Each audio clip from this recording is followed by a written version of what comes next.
Tu es très belle, said Marcus Blackstone to the blonde waitress while she poured champagne, believing she wouldn't understand. His business partners chuckled at their table in Manhattan's most exclusive restaurant. You are very beautiful, in French, his usual game of flirting in foreign languages with waitresses. But when the girl straightened up and responded in perfect French, Je ne suis pas votre jouet, I am not your toy, silence fell like a hammer. She continued in flawless English with a slight accent. I am Dr. Catherine Dubois. I have 3 degrees, speak 7 languages, and I'm serving tables to pay for my mother's cancer treatment. You, on the other hand, are just a rich man who enjoys humiliating those he considers inferior. Marcus went pale when she added in rapid French. And by the way, that deal with Gazprom you're about to sign, it's a scam. The documents on your table have hidden clauses in paragraph 47. I'm telling you this because my father, before he died, taught me that even arrogant idiots deserve not to be robbed. She turned to leave, but first whispered, That was 50 million you were about to lose. You're welcome. That night, Marcus Blackstone not only avoided financial ruin, but found the woman who would change his life. The restaurant, Le Jardin Noir, gleamed in the heart of Manhattan's Upper East Side, a sanctuary of luxury where the powerful closed million-dollar deals between $1,000 plates and vintage wines. Marcus Blackstone, 45 years of success built brick by brick from his father's real estate empire, occupied the center table with 3 Russian associates from Gazprom, negotiating what he considered the deal of his lifetime. It was his established habit, impressing foreign clients with his superficial knowledge of their languages, especially using compliments toward waitresses who, he presumed, would never understand. An innocent game, he thought, that demonstrated his cosmopolitan culture. Catherine Dubois moved between tables with the grace of someone who had learned that invisibility meant survival. 28 years hidden beneath the restaurant's impeccable uniform, blonde hair pulled back in a severe bun, blue eyes that carefully avoided direct contact with customers. No one could imagine that this silent waitress spoke 7 languages fluently, had 3 degrees earned in Paris and New York, and was serving tables only because the system had betrayed every one of her expectations. The evening proceeded according to script. Marcus flaunted his rudimentary French with his associates, ordered the most expensive dishes, laughed too loudly at his own jokes. When Catherine approached to pour the 1996 Dom Pérignon, Marcus couldn't resist his usual game. Tu es très belle, he said with a smirk, looking at his associates for approval. Une très belle fille, a very beautiful girl. The Russians laughed, some with embarrassment, others with complicity. It was clear they considered the waitress an ornament of the restaurant, part of the luxury decor. Catherine's glass didn't tremble as she poured, years of self-control forged by necessity. But something in her, perhaps the exhaustion from months of silent humiliations, perhaps the pain for her mother lying in the hospital, perhaps simply disgust at yet another powerful man treating her like an object, something snapped. She straightened slowly, placed the bottle on the table with surgical precision, and looked Marcus straight in the eyes. When she spoke, her French was Parisian, perfect, cultured, cutting like winter wind. Je ne suis pas votre jouet, ni un meuble de ce restaurant. I am not your toy, nor a piece of furniture in this restaurant. The silence that fell over the table was absolute. The Russian associates stared at her in shock. Marcus had the color of a corpse, but Catherine wasn't finished. She switched to English, maintaining the same controlled tone, but loaded with years of repressed frustration. The revelation of her academic credentials hit like slaps. Economics degree from the Sorbonne, Master's in International Finance from Columbia, Ph.D. in Romance Languages from NYU. Each title pronounced was another nail in the coffin of Marcus's arrogance. But it was when she mentioned the documents on the table that blood froze in Marcus's veins.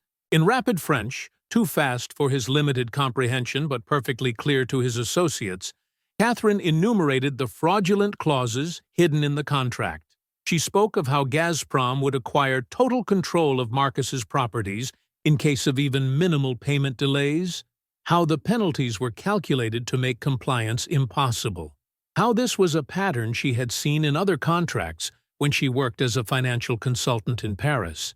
The Russian associates exchanged nervous glances.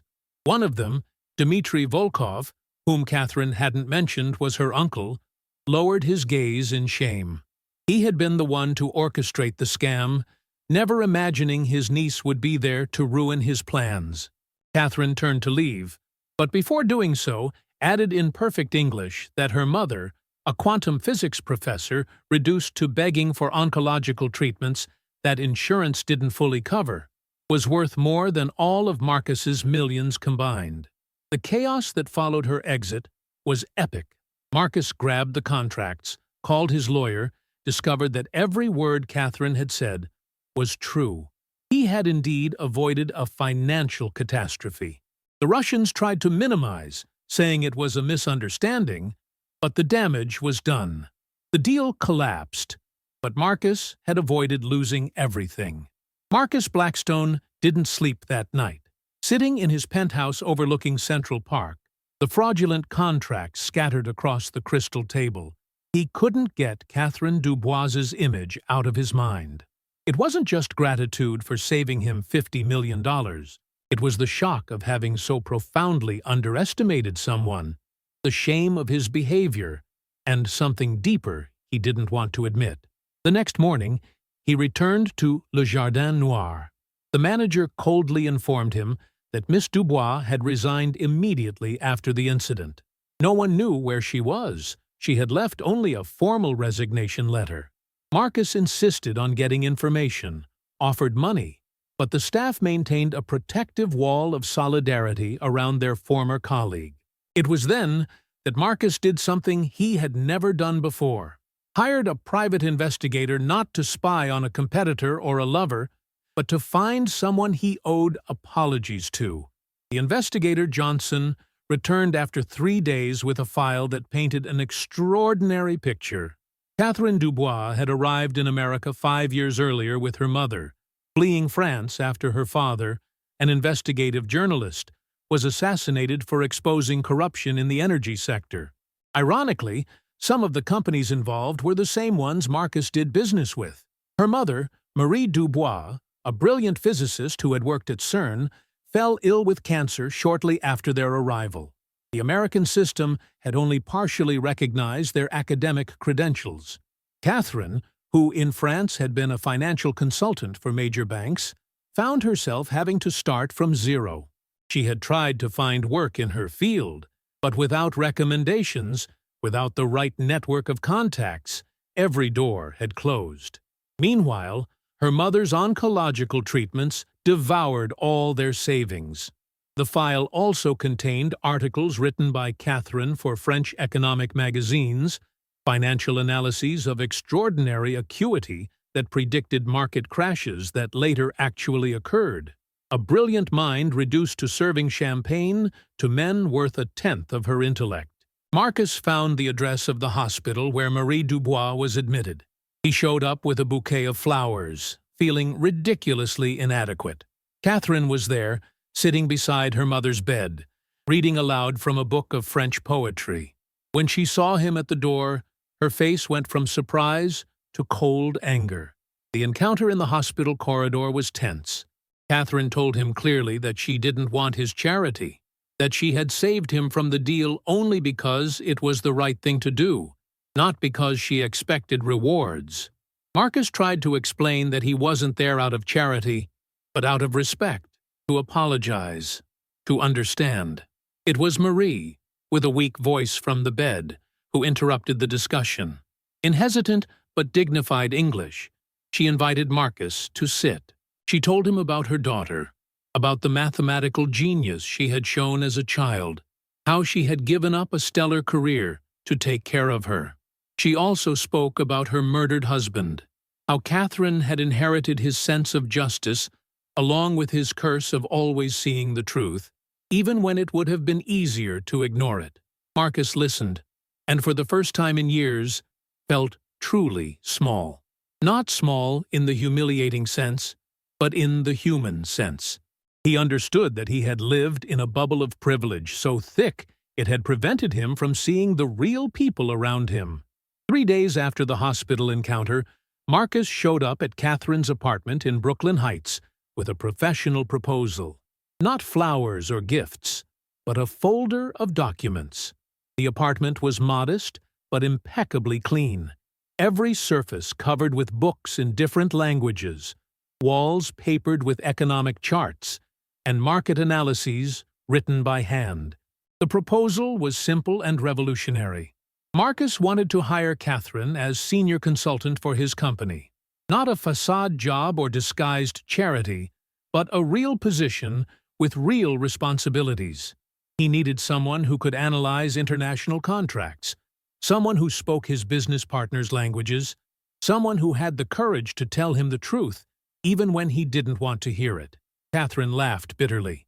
She reminded him that in America, without the right connections, her degrees were worthless paper, that she had sent hundreds of resumes to companies like his, never receiving even an interview.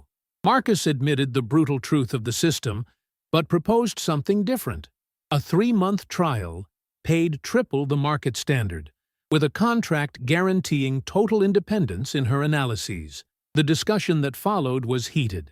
Catherine accused him of wanting to wash his conscience, of still treating her like an object, now for intellectual collection instead of ornamental.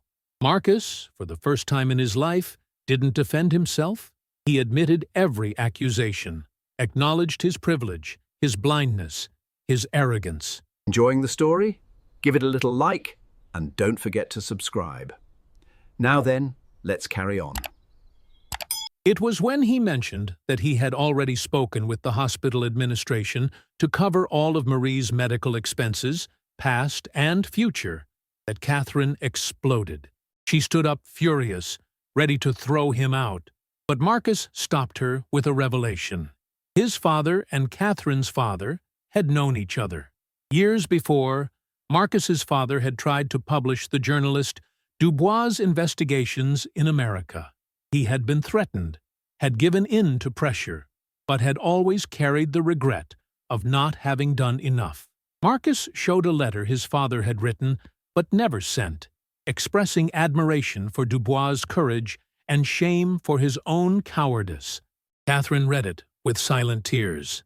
Her father had died thinking his work had been in vain, without knowing that someone in America had tried to help him. Catherine's wall of distrust began to crack. Not completely, but enough to consider the offer.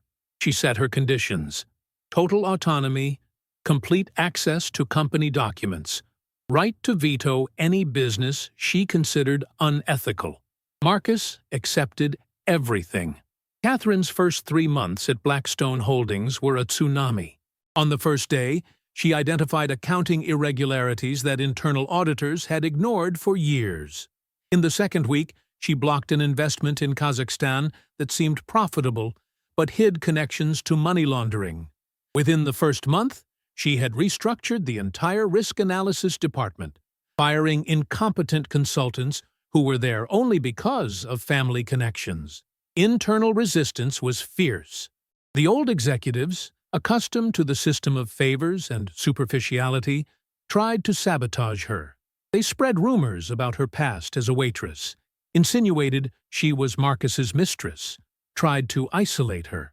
But Catherine had survived much worse. With surgical precision, she documented every sabotage attempt, every irregularity she discovered, building a file that could have destroyed half the management. Marcus supported her completely, even when it meant losing lifelong friends. The company's transformation was painful but necessary. Decade-old contracts based on veiled corruption were terminated. New partnerships based on transparency and merit took their place. Profits initially fell, causing panic in the board of directors, but Catherine had foreseen everything, showing projections that predicted sustainable long-term growth. The turning point came when Catherine discovered that one of Marcus's biggest competitors was preparing a hostile takeover. They had bribed several board members ready to vote for the sale.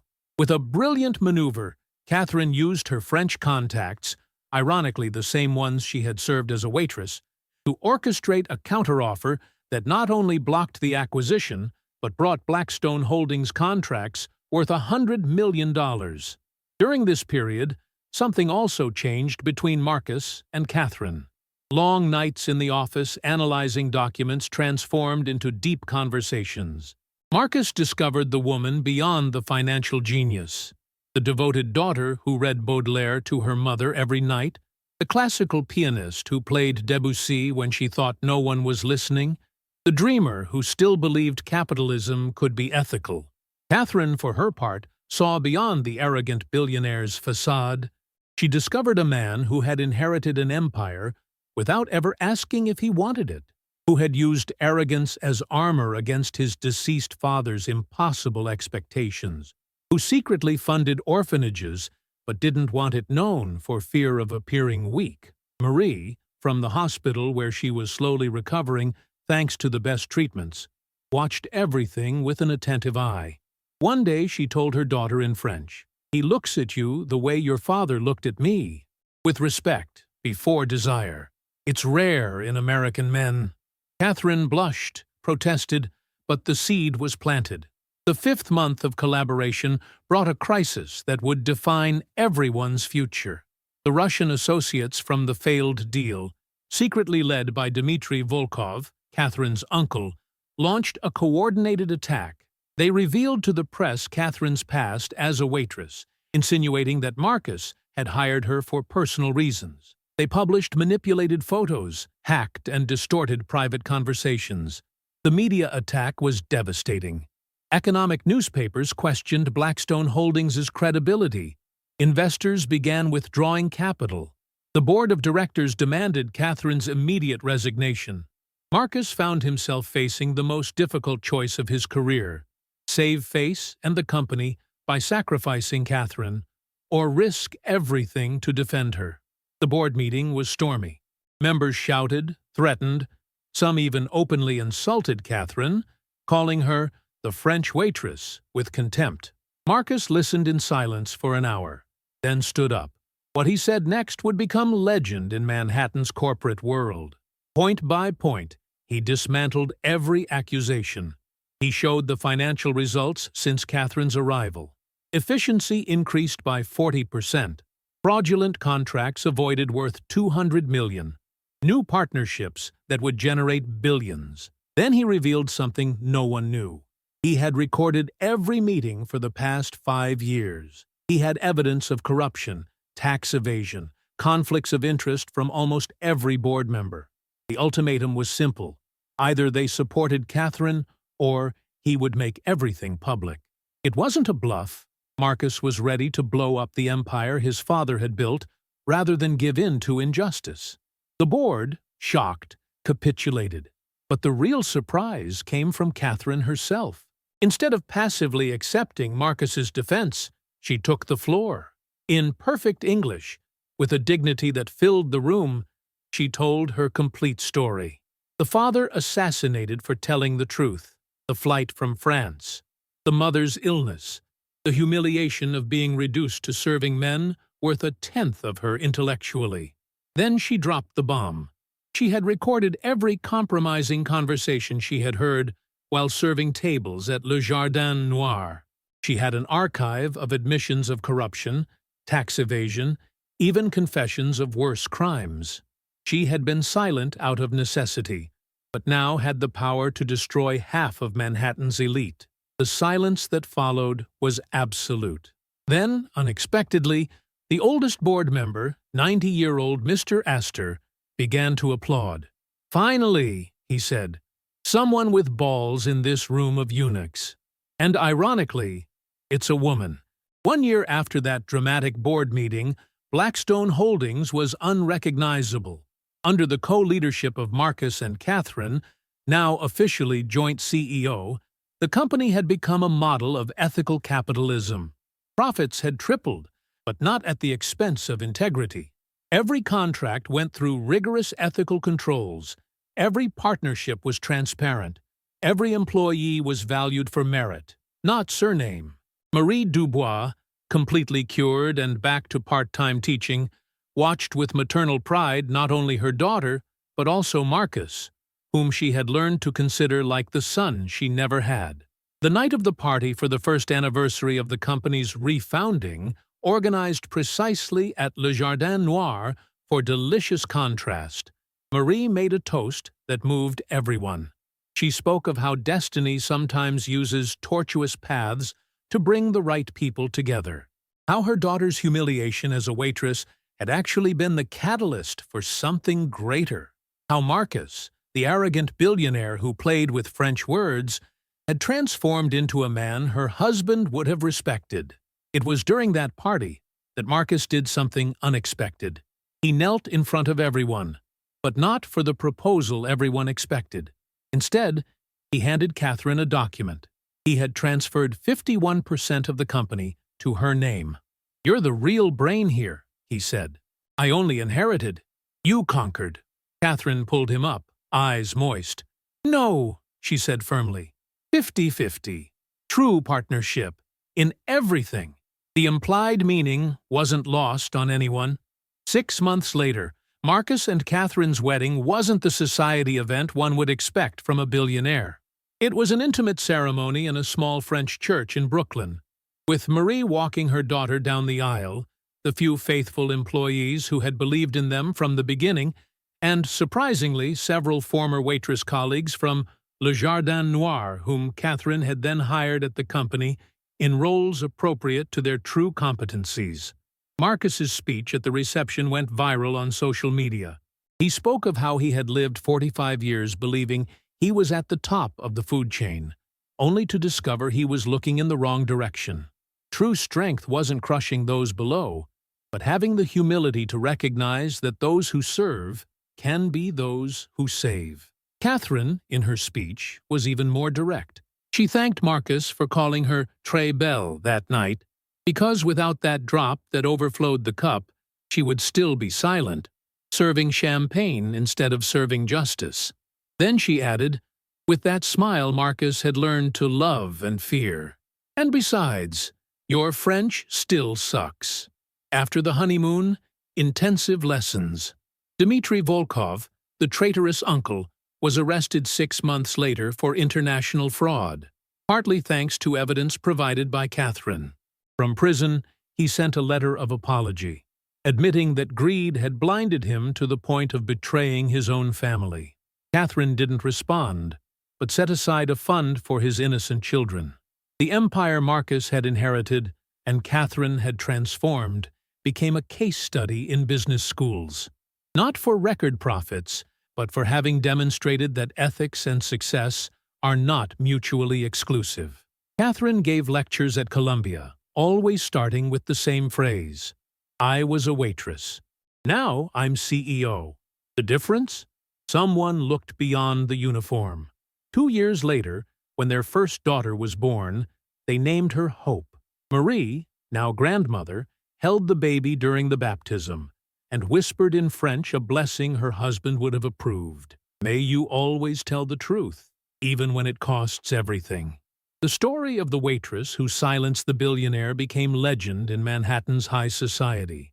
But for Marcus and Catherine, it was just the beginning. Every morning, when they entered together the office they now shared, Marcus greeted Catherine in French, now perfect after 2 years of lessons. And every morning, she responded in the same language, "Good morning to the man I had to humiliate to save."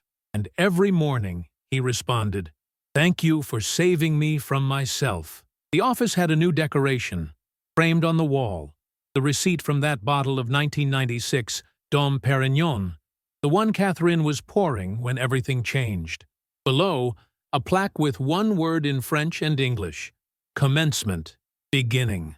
Because sometimes, the greatest stories of love and redemption begin with a humiliation served cold like French champagne, and a truth told in perfect French that's worth more than all the money in the world.